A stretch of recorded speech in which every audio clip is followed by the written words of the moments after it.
Petrol కొరతతో ప్రజలు అల్లాడిపోతుంటే కనీసం ప్రభుత్వానికి చీమ కుట్టినట్టు కూడా లేదు అని మాజీ మంత్రి వైఎస్ఆర్సీపీ ఉత్తరాంధ్ర జిల్లాల రీజనల్ కోఆర్డినేటర్ కురసాల కన్నబాబు పేర్కొన్నారు. కాకినాడ రూరల్ రమణయ్యపేటలో ఉన్న రూరల్ వైఎస్ఆర్సీపీ కార్యాలయంలో మాజీ మంత్రి YSRCP Uttarandhra regional coordinator Kurasala Kannababu media సమావేశం నిర్వహించారు. ఈ సందర్భంగా కన్నబాబు మాట్లాడుతూ అసలే వాతావరణం ఎప్పుడు ఎలా ఉంటుందనే రైతులు బిక్కుబిక్కుమంటుంటే రాష్ట్రంలో డీజిల్ కొరత వల్ల కోత మెషిన్లు లేక రైతులు అష్టకష్టాలు పడుతున్నారని అన్నారు. కూటమి ప్రభుత్వం ద్వారా ఎలాగో రైతుకు గిట్టుబాటు ధర ఇవ్వడం లేదు, కనీసం డీజిల్ ఎద్దడి లేకుండా ఆయన చూడాలని అన్నారు. మీ కూటమి పెద్దలతో మాట్లాడి ఒక 48 గంటల్లో డీజిల్ ఎద్దడి లేకుండా చేయలేకపోతే రైతులు ఆత్మహత్యలు చేసుకోవాల్సి వస్తుందని అన్నారు. ఇంచుమించుగా ధర లేక మీరు ఎంఎస్పి ఇంచుమించుగా ఎంత 2400 రూపాయలు, కానీ రైతుకి ఇవాళ మార్కెట్లో 1500 1600 దాటి రావట్లే. అదేమనంటే ప్రభుత్వం ఇవాళ వరకు ఒక్క కొనుగోలు కేంద్రాన్ని ప్రారంభించలేదు. ఉత్పత్తి వ్యయానికి వీళ్ళకి వచ్చే ఇది చూస్తే, రేటుకి తేడా చూస్తే దారుణంగా రైతు పెట్టుబడి కూడా రాని పరిస్థితికి వచ్చేసాడు. ఎవడు చెప్పుకోలో తెలియదు, వినే నాదుడు లేడు, రాసే నాదుడు లేరు.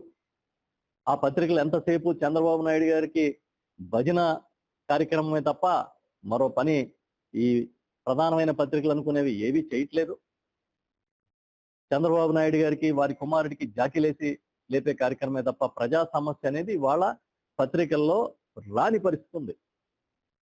ఒకవేళ ఎవరైనా చిన్న లేదంటే ఈ సోషల్ మీడియాలోనో వచ్చినా కూడా ప్రభుత్వం పట్టించుకోకుండా దాన్ని ఖండించే కార్యక్రమం చేస్తాం. ఒక్కసారి వెనక్కి వెళ్ళి చూస్తే వైఎస్ఆర్ పార్టీ హయాంలో అధికారంలో ఉన్నప్పుడు ఇలాగే మొక్కజొన్నని మార్కెట్ ద్వారా కొనుగోలు చేసిన ఫిగర్స్ కూడా నేను ఇవాళ మీకు చెప్పబోతున్నాను.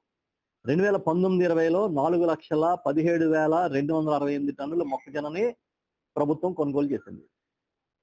2021లో 3,06,713 టన్నులు, 22-23లో 73,000 టన్నులు. ఈ విధంగా మార్కెట్ ద్వారా కొన్నాం. మరి ఇవాళ మీ ప్రభుత్వానికి ఎందుకు పట్టట్లేదు అని సూటిగా చంద్రబాబు నాయుడు గారిని అడుగుతున్నా. కొన్ని వ్యవసాయ మంత్రి గారు అంటే సింగపూర్ టూర్లో ఉన్నారు. మరి అధికారులు ఏం చేస్తున్నారు? డీజిల్ దొరకకపోతే అధికారులను తిడుతున్నారు కదా. మరి వీటి గిట్టుబాటు ధర లేకపోతే కూడా వాళ్ళనే తిడతారా? మీ మంత్రులకైనా బాధ్యత ఉందా? అసలు ఇంత నిర్లక్ష్యం ఎక్కడ చూడలేదు. ఇవాళ తెలంగాణ కానీ, కర్ణాటక కానీ, ఉత్తరప్రదేశ్ కానీ మొక్కజొన్న ఎంఎస్పి కొనుగోలు జరుగుతున్నాయి. ప్రభుత్వం అక్కడున్న రాష్ట్ర ప్రభుత్వాలు ఇన్వాల్వ్ అయి కొంటున్నారు. అదేవిధంగా ఈ రాష్ట్రంలో చేయాల్సింది పోయి మీరు ఏం చేశారయ్యా అంటే మేము కేంద్రానికి లెటర్ రాసాం. మీ లెటర్ తీసి వాళ్ళు అక్కడ బుట్ట దాఖలు చేసినట్టున్నారు. అంటే మీరు ఏ కేంద్రానికి ఏ విజ్ఞప్తి చేసినా వాళ్ళు పట్టించుకోవట్లేదని అర్థం.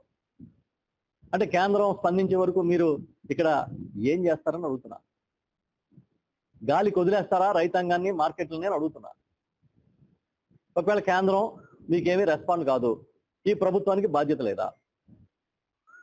మీరు ప్రచారం చేశారు కదా, మీ అబద్ధాలన్నీ పత్రికల్లో పెద్ద పెద్దగా పరిచి రాశారు కదా, మరి ఇవాళ ఏం పీకుతున్నారని అడుగుతున్నాం.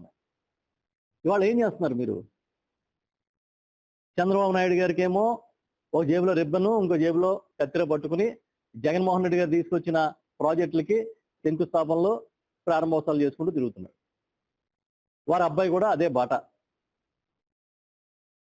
ఇంకా మిగతా వాళ్ళకి ఎవరికి ఏం పట్టదు, పట్టినట్టుగా కూడా లేరు. అసలు ఈ రాష్ట్రంలో వ్యవసాయాన్ని ఏం చేద్దాం అనుకుంటున్నారు మీరు? మొక్కజొన్న ధర పడిపోతే తెలంగాణ ప్రభుత్వం ఇవాళ కొనుగోలు చేస్తుంది కదా, పొరుగున ఉన్న ప్రభుత్వం. అక్కడ కూడా చంద్రబాబు నాయుడు గారి శిష్యుడే కదా ముఖ్యమంత్రిగా ఉన్నది కాంగ్రెస్ పార్టీలో. మరి మీ శిష్యుడి పార్టీ గురువు ఎందుకు చేయలేకపోతున్నాడు? అసలు గుజరాత్లో అయితే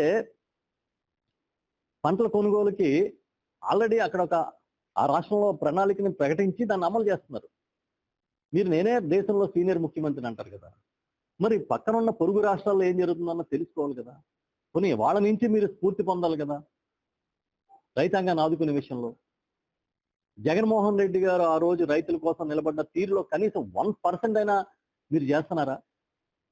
వాళ్ళ అక్వాకల్చరు కంప్లీట్ మార్కెట్లని కార్పొరేట్ శక్తులు, ప్రాసెసింగ్ యూనిట్లు కంట్రోల్ చేస్తున్న పరిస్థితి. మీకు చీమ కుట్టినట్లేదు.